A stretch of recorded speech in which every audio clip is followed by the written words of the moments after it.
We may be looking at some fairly significant changes in terms of the composition of the economy. You're probably well familiarized with sort of the amount of venture capital funding that has gone into what's called the shared economy.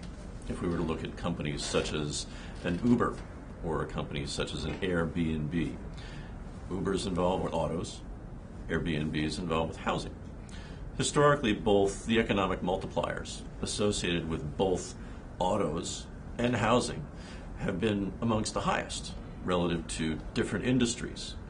And if we're looking at a transition here where there's more shared use, then the capacity of the existing base, the utilization of that is going to go up. But obviously the impact is going to be to minimize demand on a go-forward basis. Do you see this as being a significant matter for policymakers to take into account? Oh, absolutely. I have a simple example that brings all this to life. Hilton Corporation. We're all familiar with the Hilton brands.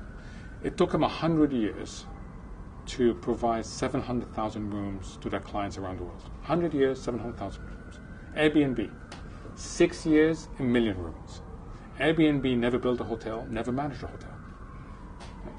They were able to disrupt the hospitality industry from another world. The people behind Airbnb didn't understand hospitality as well as they understood three things. One is how powerful technology is. Two is how people like to be empowered these days. They like being able to have greater control over their own destiny. And three is there's lots of existing assets that are underutilized. Uber, exactly the same thing. Rent the Runway, exactly the same thing. So we are seeing a phenomenon where people can disrupt an industry from the outside. That's a very powerful phenomenon that has to be taken seriously. And we have to we don't understand it enough. At least in the United States, we enable it. In Europe, then complete denial. See what's happening to Uber in certain European countries, and you see that they don't even want to embrace the fact that this is the way the world is changing. Now, depending on which side of the equation you're on, you feel very different. If you're a consumer of Uber, if you're a consumer of Airbnb, this is great. You have greater choices, and you have better choices. If you are from the old industry, and you're being disrupted, that's not so good. But if you're now suddenly able to use your car more effectively or use your house more effectively, that's wonderful. So composition issues are going to matter a great deal. Just an observation with respect to, say, Uber, in terms of shared use of automobiles. We'll have to see whether this has any possible benefit in terms of countries meeting their Paris Accord requirements, but that remains to be seen.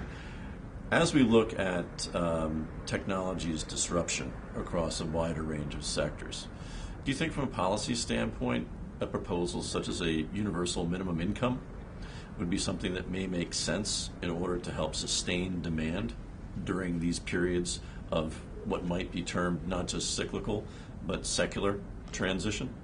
This is such a hot issue, this issue of UBI, universal basic income, whether you should guarantee a basic income to people.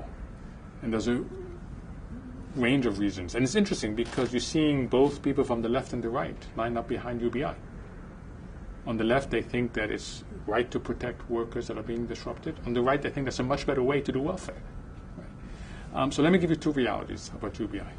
One, it's really expensive. And two is we're not quite sure yet how it changes incentives, more generally. I think it's going to be a long time coming, but this is actually, I speak to other economists to say, we need to understand this better, and particularly understand the incentive elements in order to help this debate, because this debate isn't going to go away. It's just starting. Relative to everything we've talked about, if one's an individual investor, how do you go about, given all these circumstances, constructing a sensible long-run investment portfolio? 60-40 no longer seems to make sense. How should one act? It's hard to answer this question without knowing the particular circumstances of the investors. But here's a few things to be guided by. One is this is no longer just about how well can I do. This is also about a question that we don't like asking, which is if I end up making a mistake, can I survive my mistake? And that's a really important question. In markets that have been distorted to such an extent to deliver negative interest rates, everybody has to ask the question, can I afford the mistake that can happen? And that's a really tough question to ask. And I suspect most people will find out that when they ask that question, they have to be less aggressive in the way they allocate their capital. They'll find that cash belongs in the strategic allocation, not just that tactical allocation, which is against all conventional wisdom. The second thing that you have to realize is that correlations have been changed to such an extent between asset classes that diversification is no longer a good risk mitigator. We have come from a period where, to exaggerate a little bit, but whether you invested in bonds or whether you invested in stocks, you did really well. And that shouldn't happen. There should be some negative correlation between the two. And we could be in a world where it goes the other way. So realize that you have to be more tactical. Realize that cash belongs in your strategic asset allocation. And realize diversification, while necessary, is no longer sufficient. Use these principles and then come up with something that makes sense relative to how your other assets and your other liabilities and obligations stand out. Last question. It's after the November 2016 U.S. presidential election. Which do you think would be the most interesting job and why? Chairman of the Council of Economic Advisors, Secretary of the Treasury, Managing Director of the International Monetary Fund, or President of the World Bank? So all of them would be really interesting because they'll reflect key positions in a world that's very fluid and where improbables and unthinkables are becoming reality. I have a bias because I worked for 15 years at the IMF, and I think that the IMF has a unique perspective when it comes not just to individual countries, but how the whole system adds up, or these days doesn't add up.